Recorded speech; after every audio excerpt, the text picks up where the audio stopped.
4 femmes qui ont changé l'histoire. Marie Curie. Marie Curie est une physicienne française d'origine polonaise, née à Varsovie, en Pologne, en 1867, et morte à Passy, en France, en 1934. Avec son mari Pierre Curie, également physicien, elle a étudié les rayonnements produits par l'uranium et découvert un nouvel extrait de ce minéral, le radium. Ce matériau, le radium, a pour caractéristique de produire une énergie immense qu'elle baptisera la radioactivité.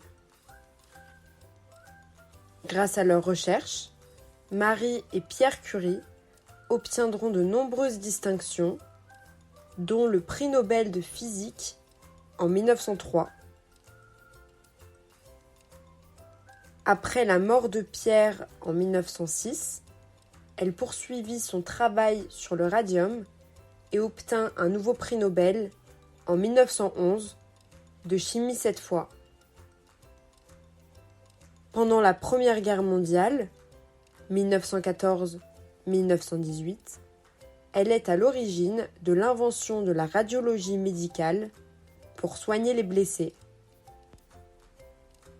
En 1934, elle meurt à Passy, en France, le corps épuisé par les rayons radioactifs. Elle laisse tout son héritage à sa fille, physicienne également, qui découvrira la possibilité de déclencher artificiellement la radioactivité de certains éléments, ce qui permettra de créer les centrales nucléaires. Malala Yousafzai. Malala Yousafzai est une militante pakistanaise très impliquée pour les droits de la femme et des enfants. En 2009, à 11 ans, elle témoigne sous pseudonyme pour la BBC afin de dénoncer les violences faites par les talibans dans sa région. En 2012, elle fait alors l'objet d'une tentative d'assassinat à la sortie de son école. Grièvement blessée au cou et à la tête, elle sera transférée en Angleterre afin de recevoir des traitements plus poussés. En octobre 2013, elle publie dans 21 pays différents son livre « Moi, Malala, je lutte pour l'éducation et je résiste aux talibans ». En 2014, à 17 ans, elle obtient le prix Nobel de la paix. Cela fait d'elle la plus jeune lauréate de l'histoire de ce prix.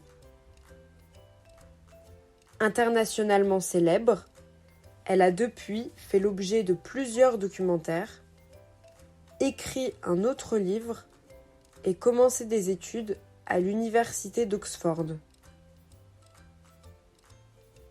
Valentina Tereshkova. Valentina Tereshkova est une cosmonaute soviétique née le 6 mars 1937 à Maslianikovo, dans la région de Iaroslavl, en Russie. Elle est la première femme à avoir effectué un vol dans l'espace à bord d'une fusée. Elle travaille d'abord comme ouvrière dans une usine de textile, puis est sélectionnée avec d'autres jeunes femmes pour participer aux entraînements du programme spatial soviétique.